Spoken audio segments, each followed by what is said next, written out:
All right, everyone. So before we dive in here, a couple notes. So this is a real podcast. So it's not primarily for your entertainment. We hope you're entertained if you're here. But we're going to mainly try to talk to one another the way we usually do. And we got to fix the imperfections. Despite what you might think, not every editor's episode is perfect all the way from beginning to the end. Sometimes we have to stop, recount it. I mess up an ad read. It'll happen tonight, so don't be alarmed if we stop and recount something and go again. This will probably take more than an hour. We have one more person than we usually do. I cannot land this plane in less than 60 minutes with one fewer person than we have tonight, so we're probably going to go over an hour. Feel free to file out quietly if you had enough. For people who don't listen to the podcast, it's very formulaic. We talk about 3 topics. We have what's called an exit question at the end to kind of tie a bow around it. And at the very end of the podcast, we share something about our personal or so-called personal lives and share an article we've liked from the print magazine or the website. And I think that's it. Is there anything else we need to... No, I don't think so. So, are you guys ready? The audience, you guys ready? Feeling it? Are you guys ready? Yeah. All right, so we're skipping the part where we connect and we talk for about 30 minutes about random stuff before we decide to get really into it. We're going to go straight to it. We're going to talk about the Ukraine deal, the JFK documents, and the war on Elon Musk. All right. 3, 2, 1. A semi-ceasefire deal in Ukraine, and what, if anything, did we learn from the release of the new JFK assassination documents, plus the war on Tesla? We'll discuss all this and more on this historic live audience edition of The Editors. I'm Rich Lowry.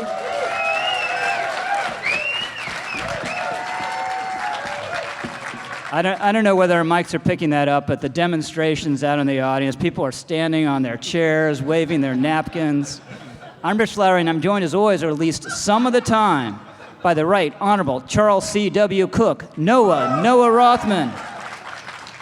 Let me do Noah again, because he didn't get the applause he deserves. He doesn't have a nickname, so he needs more applause than the others. Noah Rothman. The Grill Master, Phil Klein.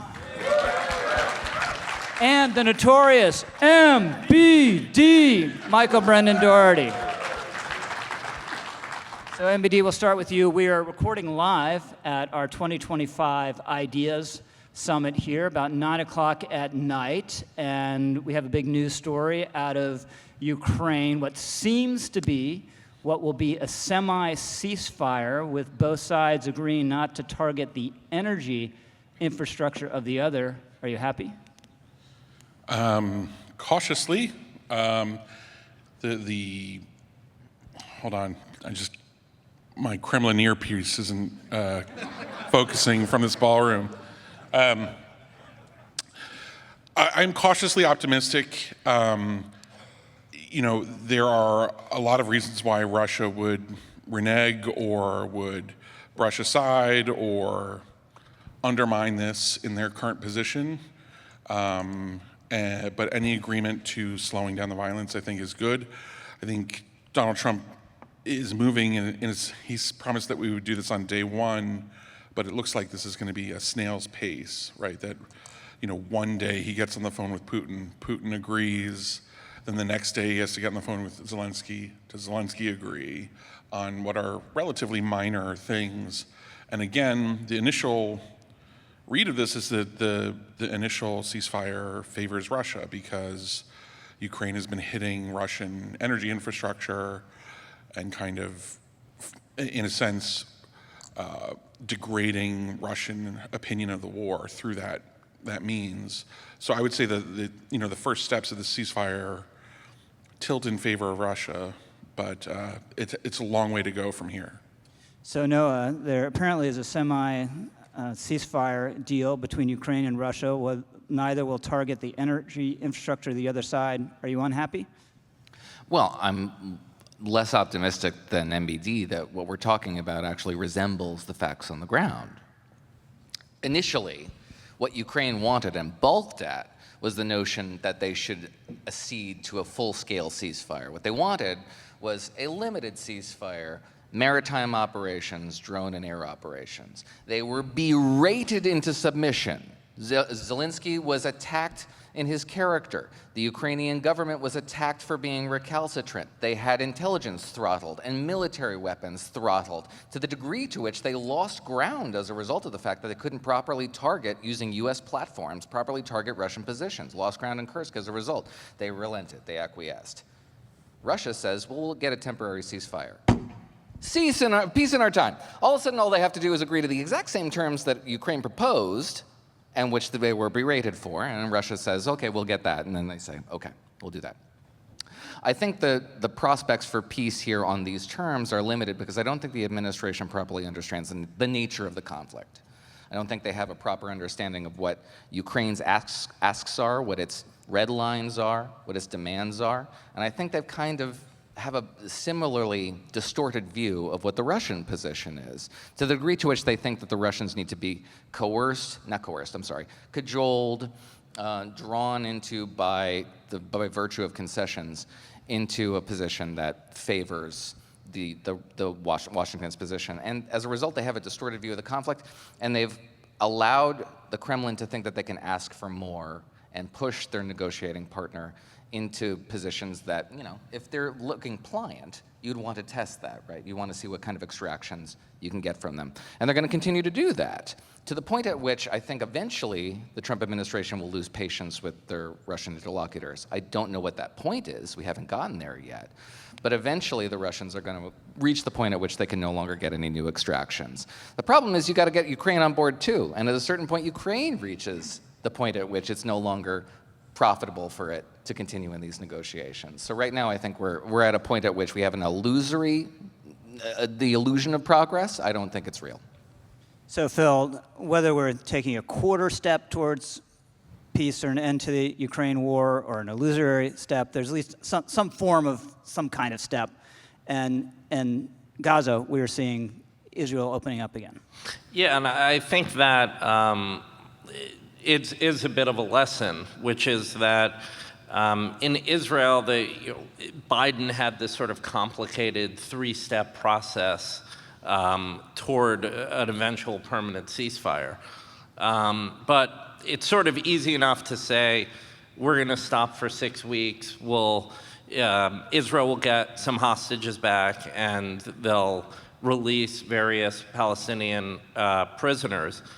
But the problem is you don't really solve the fundamental problems of the conflict, which are still intractable. That is, that Israel's goal is to return all the hostages and to destroy Hamas. Hamas has no interest in returning all the hostages because then they lose their remaining leverage, and they obviously want to stay in power. So they don't want to lay down arms because they don't care about protecting their own civilians. And so as a result of that, there was really no negotiated deal that could have happened that wouldn't have, the first phase of the deal was clearly a temporary thing. And I think that that is a similar issue with this sort of partial ceasefire, limited ceasefire in Ukraine, insofar as the issue, the fundamental issue that remains is that from Ukraine's perspective, there's no way to end the war if they're still vulnerable to another attack from Russia, which is reasonable given that Putin's invaded them twice in about a decade. But from Putin's perspective, all of the things that Ukraine would want to guarantee their security, Putin frames as a threat to Russia's security. And so to me, it's sort of whatever symbolic things that are done to try to act like we're doing a kind of ceasefire. It's a bit of kabuki theater because at the end of the day, you're not addressing any of the underlying issues which remain intractable. So Charlie, I just wonder if where this is going is Putin will continue to resist because they're gaining, and whether Trump will have to not just say, oh, we're going to tariff Russia, with which we basically have no trade. They actually did tighten up a sanction about a week ago having to do with banks and the gas trade from Russia. But whether Trump will be forced eventually to say, all right, Putin, you're not going along, well, we're going to arm Ukraine really to the hilt and remove all restrictions and see whether that gets the ball moving on the Russia side. Yeah, I mean, I think that maybe the solution to the war is that we, in terms of tariffs, treat Russia as harshly as we've treated our enemy Canada. Look, I hate this term peace in this context. I had Michael Vorenberg on my podcast this week. He's a professor at Brown. We're talking about the American Civil War. And he's written a book where he says it's difficult to determine when wars end. There's lots of different alternatives. And at one point in the podcast, he said to me, look, there's a paradox here in that, he said, I presume you, me, don't like wars. I said, yeah. He said, but you probably like the Civil War. You probably like World War II. Yeah, I'm not anti-war in that sense. And that's because the sort of anti-war argument presumes that all war is irrational. And some of the way that we talk about peace in this context assumes that this conflict between Russia and Ukraine is irrational, that there is a reason to end it that exists outside of the details of the particular conflict. Now, I don't know what the mechanism will be. I assume we won't be able to do it via tariffs, but it does seem to me now that we are going to enter into a point at which the fact that America is unbelievably rich and powerful matters. And if you look at the way that this war has been discussed in the context of Europe, Europe has, in many ways, a more healthy attitude toward the war than the United States does, but they also have no money and they have no military. And so we are going to witness the product of American power be a peace deal. And that bothers me at one level. I mean, we've talked about this over and over again on the podcast. I don't like that, but I think that is going to be the logical consequence of Trump's position. And so I don't know quite how it's going to come about, but we're going to get a peace deal of some sort, because when you have two bigger powers than the country that is at stake agreeing that they want to bring this to a conclusion, you're going to get a conclusion. Michael, do you want to comment on anything you've heard? As far as the peace deals go, it's too early to comment authoritatively. I mean, I think I think what we're entering into is going to be unsatisfactory, and this is why I was against involvement in it. I always thought that Putin would bring an amount of resources to this war that the West would never match, and therefore he would be able to dictate some of the ends of the war. And his red lines, he's announced, are fit with 3 or 4 of his original war aims. And I think it's going to end up as an embarrassment to the West. That's why I was against it. So I don't. There's no joy to be had here. I was predicting pain, and pain is what's coming. It's going to be humiliating for the United States to have sponsored the buildup of another, NATO interoperable army this decade that then is defeated on the battlefield. Noah? I mean, that's a terrible prospect. Can I just add the potential for second-order consequences from a failed peace process? So, a student of Russian statecraft finds a series of themes, one of which is that an excessive display of obsequiousness is viewed by Moscow as weakness, and they will treat it as weakness. A second-order consequence that I fear more is the prospect of incentivizing a European military buildup in the absence of the American influence. So what was the conservative critique of Europe? It was that we were subsidizing a welfare state in Europe with our defense obligations. And we wanted Europe to stand up its military. But why? That's a tactic. The strategic goal was to have Europe be a proper steward, a better steward of American interests. It does us no favors if we stand up a European military that has its own ideas about foreign policy, that freelances its foreign policy. If you think Germany, France, and England are constitutionally inclined towards confrontation with Russia, much less China, much less Iran, you're nuts, and you're not fooling anybody else. The idea is to get a a Europe that is properly concerned about Western interests that we define as Western interests and is pursuing them aggressively in concert with Washington as the prima inter pares. If we engineer a transatlantic schism in the effort to create that, we're operating contrary to our interests. Phil Klein, next question to you. How optimistic are you about an ultimate peace deal in the Ukraine war? Very, somewhat, or not at all? What timeline are we talking about? Near to medium. I have low confidence. Not at all? Or low? I'd say make a not low at category all. for I'd you. say not at Not at all. all? I'll just go like the Price is Right. Like I'll well, just we'll add- do the we'll add- extreme answer. Well, add a low as a benefit to everyone else. Charlie, you're very somewhat low or not at all? I am somewhat confident. MBD. Somewhat confident that the Trump administration is pouring a lot of energy into everything it's doing and is moving at the fastest speed it can. So I think that signals determination that he wants to clear this up. Noah. I've always had low confidence, but I've had less confidence as this process has unfolded. Low and declining. Low and declining. I'm going to say somewhat. Look, I think it's going to be unsatisfactory. I think Ukraine is going to give up territory, have to give up territory. That's shame. But the name of the game is whether it will be a defensible Ukraine going forward. And I'm somewhat optimistic on that. With that, let's go to our first sponsor this episode, ExpressVPN. Charlie Cooke. ExpressVPN, going online without ExpressVPN is like driving without car insurance. I guess it's good we're not doing this in Miami.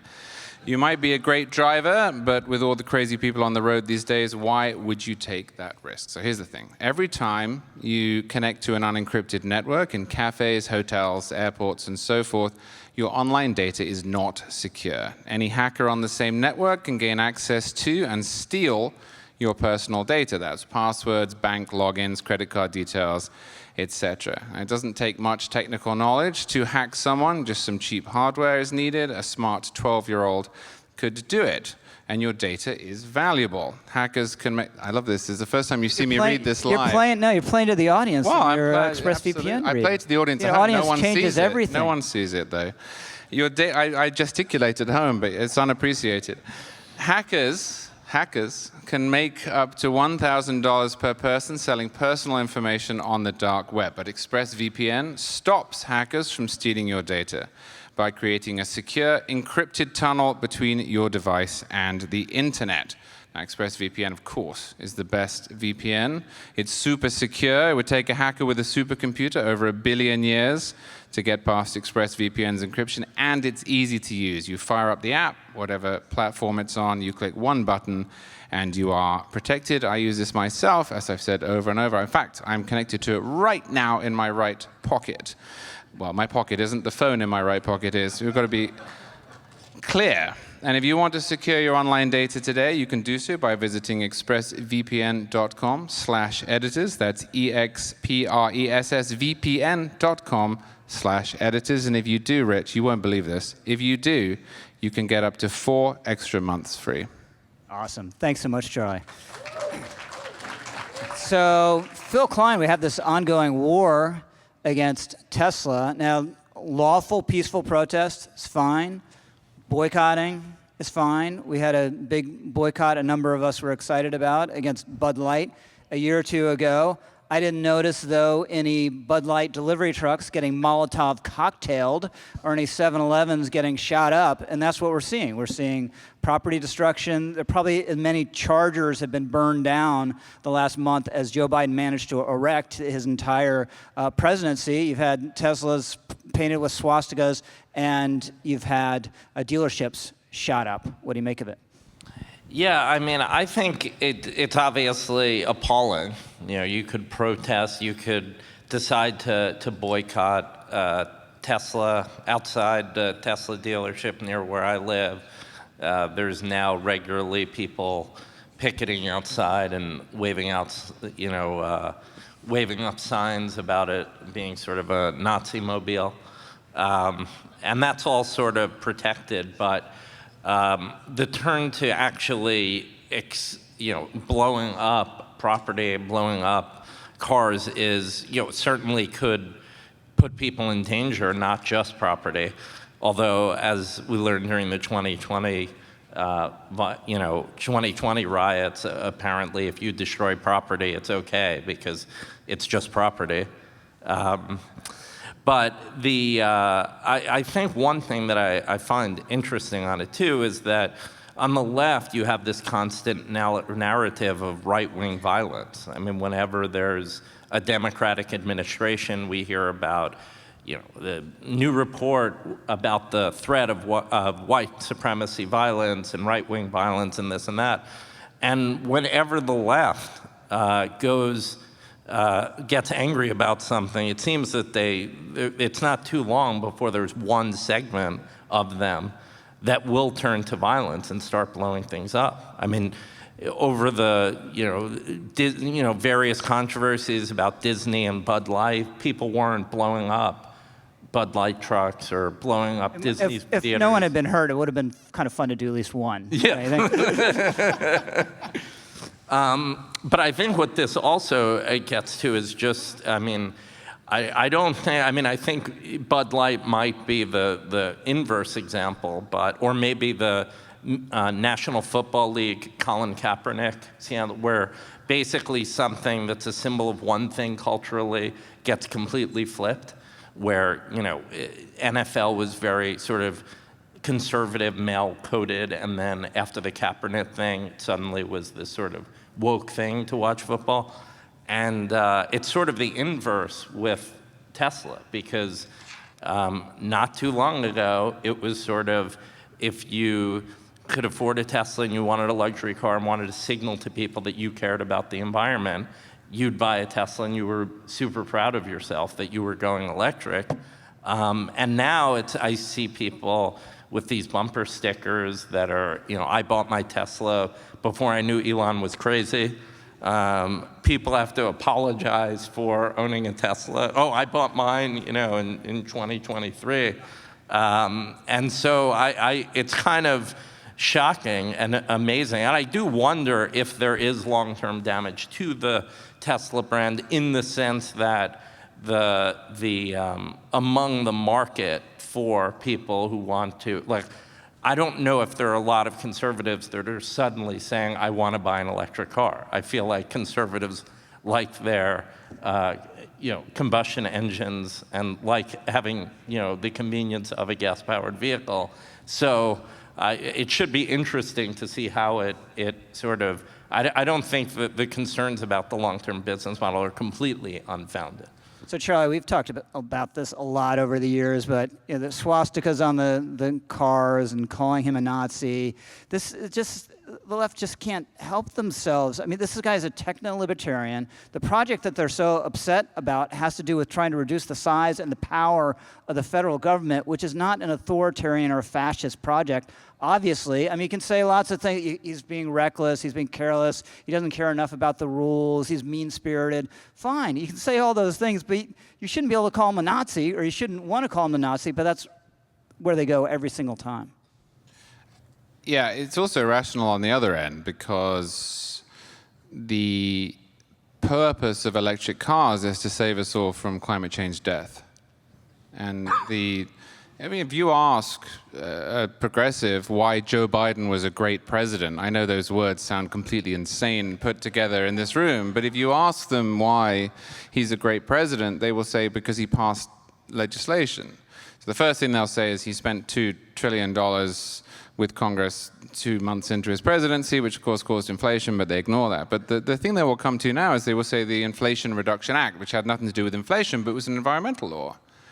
And that's the argument, is that he created this framework within which we can finally beat climate change. And the biggest thing that law did was subsidize companies and technologies that are supposed to help move us away from, say, the gasoline engine.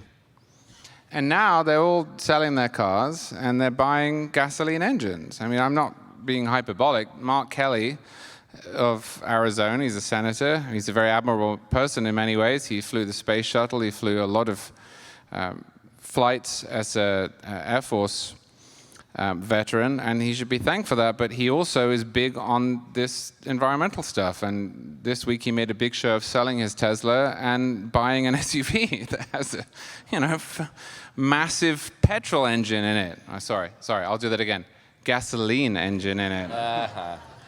And that is, I think, instructive, because what you're seeing here is the crumbling of Tesla as an avatar of environmentalism that has shown environmentalism to be quite brittle as a concept. People bought these cars because they wanted to be seen to buying these cars. If you really believed that they were saving the world, you wouldn't have got rid of them. I mean, forget climate change for a moment. Let's suppose that the purpose of a Tesla was to prevent invasion from China. And the threat was that China was going to invade Maryland. And we were all sitting here worrying about that. And we said, if we bought this car, then China they wouldn't be able to get through. And I mean, now I've said that, that sounds quite stupid, because of course China's the other side, and this is my Atlanticist view, but the California will do. So China is coming in, and we're buying these Teslas, and it prevents them from doing it. Can you diagram this out? Yeah. it's English people have a very limited view of it, but anyway. The point I'm making is that if the existential threat were China invading California and we were buying Teslas to avoid it, there is nothing that could stop you keeping your Tesla. You wouldn't say, well, I'm very angry with the person. Existential. Right. I'm very angry with the person who owns Tesla, therefore I'm going to sell the car and I'm going to buy a General Motors SUV. You're making Sherman tanks in that scenario. And I think that does show that this is, in a sense, a luxury belief, because if you're willing to sell your car to buy the thing that you lectured others was the cause of the destruction of the country, then you never really believed it. That's a very subtle point. Thank you. I tell you what, I'll diagram it for you once we get off the stage. And then...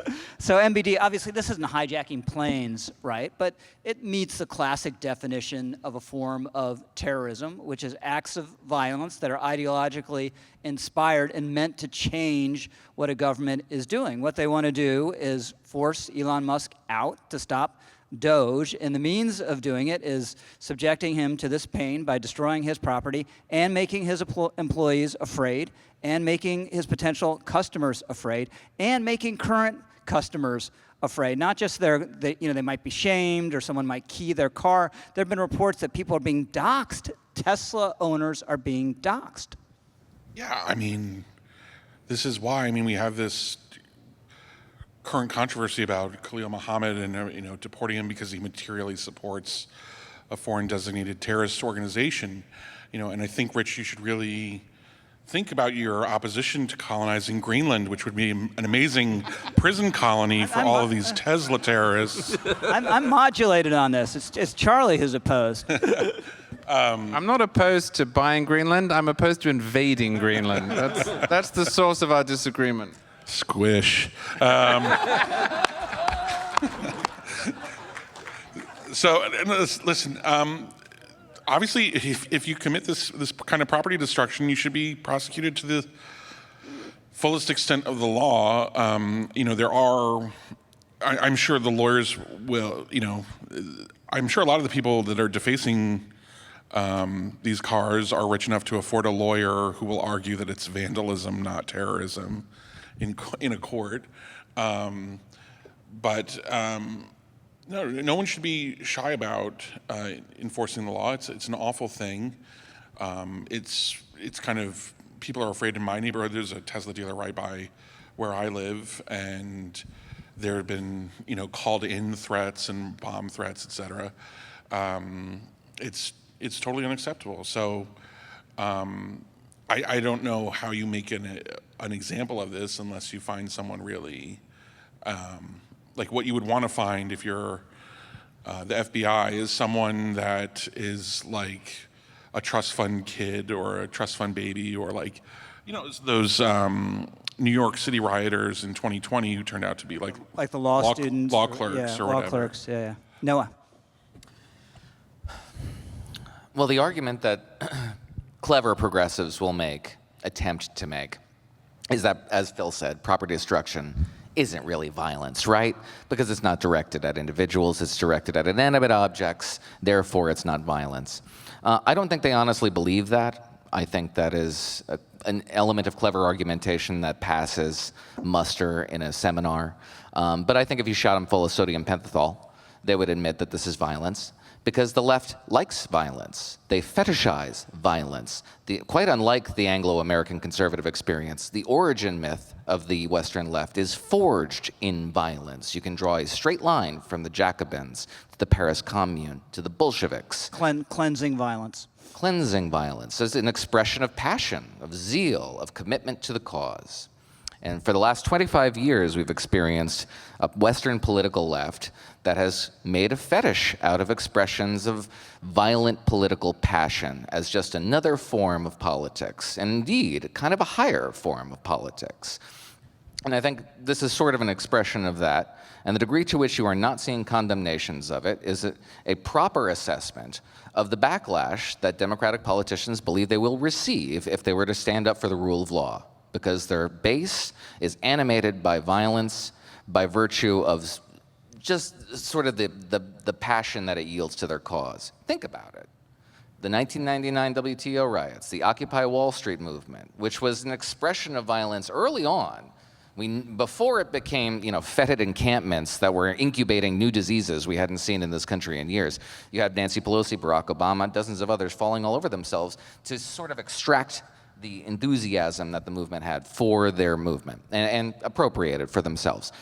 You can draw any number of comparisons to that. I mean, the latest was Luigi Mangione, where we had Democratic politicians falling all over themselves to say murder's bad, but, the health insurance industry has killed so many more people. What do you expect? What do you expect? We're supposed to lash out at Elon Musk because what other avenues do we have to express our dissent? It's very unhealthy. And it'd be about time Democrats, a responsible Democratic politician, stand up and make examples of somebody and demonstrate that this is actually a party interested in governing.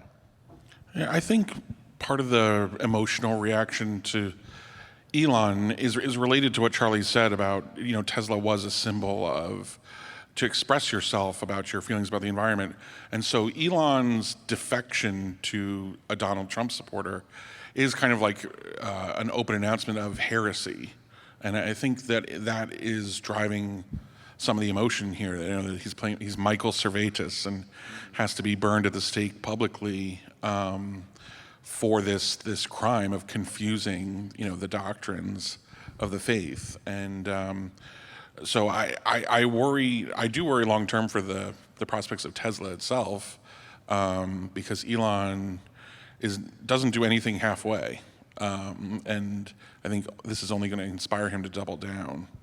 So MBD, let's stick with you. Speaking of fetishization of violence, you have Tim Walz out there who's doing a media tour. He was on Gavin Newsom's podcast talking about Tesla and talking tough and saying he could kick the ass of most Trump supporters. Now, Charlie Cooke is not necessarily a Trump supporter, but the extra question to you is, who would win a physical fight between Charlie Cooke and Governor Tim Walz? Be honest. Are there rules to the fight? Is this MMA style? No eye gouging or biting.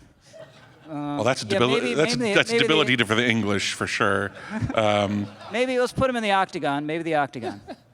Listen, Charlie's got reach. Just about to say. The reach. Walz has kind of heft and weight, and that can be useful in a fight. I know that for myself, but I'll give Charlie's reach the advantage here. All right, no, we have a Charlie Cooke on the board. I need to think about this more than I have. There are no rules to this fight because the weight classes are so disparate. They wouldn't be allowed in the same ring with each other. I would assume that Charlie probably has a modest advantage just by virtue of Tim Walz's weight and his height and apparent inability to navigate any environment adroitly. So I'll give it to Charlie. He'd be in the octagon looking confused, Yeah, waving and- inappropriately. Yeah, mugging to the audience. That's what you can expect. Phil Klein. Well, two things. I'd say that. Well, the first point I'd make is that as any of us who watch the Tyson-Paul fight could see, age makes a big difference in physical confrontation. And I just think that, Charlie's relative youth is going to be a huge advantage in this theoretical showdown. I also think that if I were his manager in the corner, I'd know how to motivate. Cut me, Nick. I'd say, Tim Walz supported the unconstitutional student loan relief. Go get him. Oh, yeah. All right, so we have unanimity so far. Do you want to recuse yourself, Charlie? You have put. No, I definitely think I would win in a fight against Tim Walz. I'm betting on myself. I'd be banned from the Hall of Fame, but I'm betting on myself in this one. Yeah, I say TKO in round 1 for Charlie Cooke. Now, it's our usual rule. If it's unanimous, it's probably wrong. So maybe, who knows? I would schedule the match, but then I wouldn't have Charlie there. I'd have Chris Hansen waiting with the camera. All right, with that, let's hear from our second sponsor this episode, Fast Growing Trees. Did you know Fast Growing Trees is the biggest online nursery in the United States with thousands of different plants and over 2 million happy customers? They have all the plants your yard needs, like fruit trees, privacy trees, flowering trees, shrubs, and so much more. Whatever plants you're interested in, Fast Growing Trees has you covered. Find the perfect fit. 3, 2, 1. Whatever 3, 2, 1. Whatever plants you're interested in, Fast Growing Trees has you covered. Find the perfect fit for your climate. You guys have no idea how long you're going to be here. Okay, where was I? 3, 2, 1. Whatever plants you're interested in, Fast Growing Trees has you covered. Find the perfect fit for your climate and space. Fast Growing Trees makes it easy to get your dream yard. Order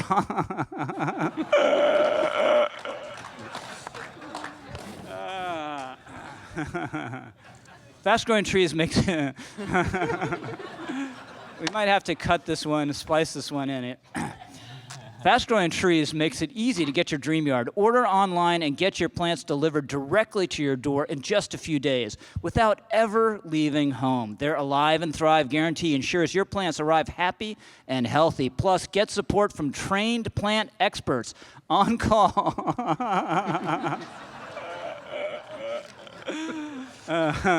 3, 2, 1. It's no moink, people. Moink we take much more serious. 3, 2, 1. Plus, get support from trained plant experts on call to help you plan your landscape, choose the right plants, and learn how to care for them. Our own Sarah Schutte has 2 fast-growing tree lemon trees that she has been extremely pleased with and are a great adornment to her household. This spring, they have the best deals for your yard, up to half off on select plants and other deals. And listeners to the editors get 15% off their first purchase when using the code editors at checkout. That's an additional 15% off at fastgrowingtrees.com using the code editors at checkout. Fastgrowingtrees.com, code editors. Now's the perfect time to plant. Use editors to save today.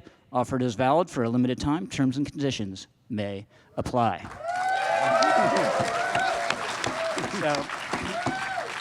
So, Charlie, we've had this long-running obsession with the remaining JFK documents, and Trump promised to release them. There was a delay, apparently, to appropriately review and redact them. Some folks on the right were saying that the delay is part of the conspiracy. There's a terrible conspiracy to hide the conspiracy. So Trump's like, let's just get them out now. And sure enough, all the sensitive information is revealed, including people's social security numbers. And as far as we can tell, we've not personally reviewed. We've been very busy at this Idea Summit, all 8,000 of these documents or whatever they are. But as far as we can tell, the only thing interesting about these documents is the sensitive secrets revealed about how we spied on people during the Cold War and various people's social security numbers that are going to have to be changed forthwith. No, I disagree, Rich. I spent a long time yesterday reading all 80,000 words. I came to the bottom of what happened to JFK, and I'm absolutely shocked that he was killed by seed oils, which would explain RFK Jr.'s obsession with this. If beef tallow had been used, JFK would be alive. And it's weird, isn't it? I mean, it's like RFK Jr. is obsessed with seed oils, but if you look into the history of his family, no one has died that way. There's all these other weird... No, I mean, look, there's nothing here. I just don't think there's anything here. I think that we know how JFK died. He was killed by Lee Harvey Oswald. I actually did a podcast maybe 2 years ago with a guy called Paul Gregory, who is an economist now, but spent... Is that Paul Gregory? Are you here, Paul? The lights are very bright. But no, Paul Gregory was a friend of Lee Harvey Oswald and his wife, Marina, in the summer of 1963. And he wrote a book about this. He spent a long time before he wrote it. But he said, you know, as far as he knows, Lee Harvey Oswald did it. The minute it happened, he said, that's probably Lee. You don't want to be that guy in life, right? Where the president gets killed and they go, Charlie, that's the guy. Marina thought the same thing. Right. The police show up, and I forget where he stashed the rifle in a garage or something, and they asked about the gun or something, and she goes, oh, it's right here. Oh, no, it's not. He's the guy who shot the president. Yeah, because he'd taken it out of his garage. Also, I mean, he had tried to shoot someone a few days earlier. I think it was a general. General Walker. Yeah, and he missed. But it was easier from the book depository. So I think this is one of those perennial American conspiracy theories that feeds on itself. And we got a little preview of this a couple of weeks ago with the Epstein files, where they didn't actually release them, and then the fact that they hadn't released them was proof that they weren't going to release them, because releasing them was... And it goes round and round and round and round, and you've got the same thing here, which is... It's a horrible thing, and people struggle to deal with horrible things, but I've never seen any evidence to the contrary, and I think that JFK was killed by Lee Harvey Oswald, and then Lee Harvey Oswald was killed by Jack Ruby, and then we all moved on. Yeah, so no, this was obviously a shocking event, but all the evidence is that there were 3 shots. Oswald's a pretty good marksman. It's not a difficult shot. He gets him on the 3rd shot, misses the 1st, 2nd, through the neck, and if JFK hadn't been wearing a brace for his horrible back problems, he might have slumped down after the 2nd shot. But then you get the kill shot, a horrible scene, just awful. And then on top of it, you get Jack Ruby shooting him in front of cameras, right? But there was a congressional investigation that concluded, oh, there's some chance of a conspiracy because they misinterpreted audio evidence from a police motorcycle that was completely wrong. But I think this is among the most established events in American history, yet half the country or more just doesn't believe it. I defer to you entirely on this. You wrote a piece a couple of years back that I found profoundly influential on this topic. You have digested so many books on this subject and put it together in a piece. I think it was 23. Essentially establishing that the story that we're all familiar with is the most likely story. And then we get this document dump. And what I saw, I promise, I have not devoted a lot of bandwidth to this just because I find it to be a fruitless inquiry. But from what I saw, a lot of folks online who are inclined towards conspiratorial thinking were quite frustrated by the document dump because they didn't find anything revelatory. And they saw a lot of what the government was withholding was simply not worth withholding because it was just ancillary or not relevant or just it didn't add to the story, but was interesting tidbits. So why would the government hold it back? And the answer is because it's raw intelligence that doesn't go anywhere. This is why you vet intelligence and do not release intelligence to the public. Among the things that I saw, was a magazine article that pointed to the CIA from 1964 or 1965 as though it was not well known, but had been public, but it just wasn't known to you.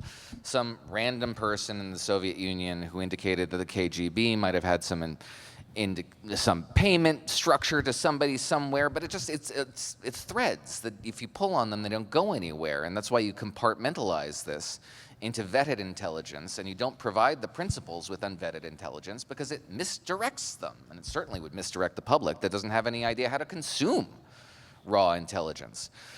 So it makes sense to me that what we've seen has been withheld, especially until now, where it's, there's less explosive value to it. But if you had released this in the 80s or the 90s, even the 10s, it would have had far more potency and would have led to far more conspiratorial thinking. It's just you need this amount of time to cool off and let issues like this become less relevant, because they have explosive power by virtue of the fact that it's incomplete information and allows you to draw conclusions that are not supported by the evidence. So Phil, I think part of what's going on here psychologically, or long's been going on psychologically, it's hard to admit that just frustrated losers can have so much influence on history, which is what Oswald was, and then Ruby was a complete nut.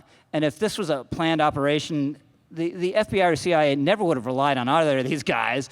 And Ruby, I think, he ran a strip club and was using Western Union or something to pick up or send money for one of his dancers. And if there had been one additional person in front of them at the line at that place, he never would have walked out and seen Oswald just there for the taking. Yeah, so I after the documents came out, I was perusing X, which is always a bad idea in times like this. And so I see one tweet which highlights a random document that mentions Israel, and it says, basically, I'm paraphrasing, but something to the perspective of like, well, call me a Nazi, but like it seems like Israel had something to do with this. And then somebody in replies shouts back, oh, that's ridiculous. Israel is a really small country. And clearly, if the CIA was going to do this, they'd want to make you think that it was somebody else that did it. So it's sort of like it's sort of like it's Israel did it versus that's what the CIA wants you to believe. And so I think that there are certain people that just want to be able to believe conspiracies. And I mean, you talk about Jack Ruby. I mean, the fact that that happened on TV and people were, if you think about the moment, sort of, I mean, the only close parallel that we have to it recently is the Trump assassination attempt, where, obviously within a few minutes we knew that he seemed okay, but in that environment where everyone's sort of tied to the TVs and looking at the TV and following all this stuff, and then you see the assassin transferred, and then he's knocked off immediately. Clearly that helped fuel an extra layer of conspiracy theory. The Trump assassination attempt is more of a mystery, right? We know less about the would-be assassin than we do about Oswald. MED? I mean, I've very little to add other than the obvious, which is, we have these hundreds of thousands of documents, most of which are insanely boring, and so that just points to the ultimate responsibility of the Freemasons. All right, MED, exit question to you first. Do you have a favorite conspiracy theory? I assume you do. And yeah. What is it? Of course I do. So my favorite conspiracy theory is this dastard... Can you rank your top 10 conspiracy No. Listen, we could get into FDR and the Lanikai and all that, but my favorite conspiracy theory was, of course, pulled off by the Roman Emperor Otto II, Pope Sylvester II, and possibly the Byzantine Emperor Constantine VII, which is that the three of them got together and wanted to increase their glory by fooling with the calendar. So they added 297 years to the Anno Domini calendar so that they could have lived in the year 1000. So basically, everything you know about Charlemagne is a lie. The Carolingian period never happened. It's a total invention by later emperors to increase their glory. We're actually living in the 1700s now. Wow. Noah, you got your work I mean, cut that out was for you. totally Top- plausible until the 1700s for it. But yeah. Although the idea that Michael's living in the 1700s is not too difficult to credit. The Russian Empire was on the march. No. So the jokey answer is that all conspiracy theories are KGB inventions. And I would cite the actual legitimate KGB invention of the notion that the CIA invented crack cocaine and introduced it into inner cities, or also that the AIDS epidemic was a function of the US government. There is documents, this is released by the Kremlin, you can go look it up yourself. The other is that conspiracy theories aren't conspiracy theories for long if they're true. They eventually become conspiracy fact. And what I would point to is a very parochial one for me, which is that the anti-smoking industry and anti-smoking advocacy groups aligned with and joined hands with, surreptitiously, big tobacco, you can also look this up, I've written about it, many others have, in order to anathematize vapes, which involve no combustion, which have no tobacco in them, only to bamboozle the very willing Scott Gottlieb into anathematizing the product and getting flavors off the shelves. This is not a conspiracy theory. It actually happened. Wow. And yeah, so Whoa. it doesn't take long for you to find it. If you peel back the curtain, man, you see the true hidden workings I of the think world. you did one up Michael because he came up with a real conspiracy. Yeah, no, they're actually out to get No you. offense to your conspiracy theory, Michael. Phil. So I have to say, just as a disclaimer, that I'm generally very skeptical of conspiracy theories basically because I think part of it is being Jewish and being the subject of a lot of conspiracy theories. And another part is being a conservative and assuming that no government is ever competent enough to pull off elaborate conspiracy theories. But that having said, for pure entertainment value, the most entertaining conspiracy is that Justin Trudeau's Fidel Castro's son. All right. Crowd favorite there. Charlie Cooke. No, I want to echo that because Justin Trudeau is Fidel Castro's son. I don't think this is a conspiracy theory. I think this is very obviously true if you start looking into it. I am also skeptical of conspiracy theories, not because, unlike Phil, I'm trying to hide the Jewish space laser, which I know firsthand he has control of. No. Don't push it. Yeah, you know, the reason I know that the Jews can't control the weather is because I lived in New York. And although maybe they moved to Florida and that's why it's so good. But no. Look, the Justin Trudeau one I think is probably true. And then the corollary one is Ronan Farrow, formerly of MSNBC, who is supposedly Woody Allen's son, but if you've ever sat next to him, he's not Woody Allen's son, he's Frank Sinatra's son. If you've ever seen a picture of Frank Sinatra and you've sat next to Ronan Farrow, he's very clearly Frank Sinatra's son. So those two I genuinely believe. Like Phil, I'm basically anti-conspiracy theory. Sometimes it wrong foots me because they're really conspiracies that I'm skeptical of when I shouldn't. But my favorite is that in the 2019 American League Championship Series won by the Astros in a so-called walk-off home run by Jose Altuve. Altuve was in Table 7. I know they're not going to like this, but they don't like hearing the truth over there. Is Astros fans, he was mic'd up and getting directly tips of Aldous Chapman, the Yankee closer, what was coming, and that's the only reason he hit a walk-off home run and did not want his teammates to rip off his jersey because the truth would have been revealed for the entire nation to see and fully realize the perfidy of the Houston Astros. Whoa. Take that, Table 7. Wow. With that, We just blew up the 1709 World Series. with that, let's hit a few other things before we go. MBD, you're very proud because your daughter made it into a dance school. Yeah, I just got this text before we got on stage. You know, you leave your house sometimes to do these events and have the chicken dinners and have the conversations and explain to everyone that, no, you're not paid by Vladimir Putin to say these things.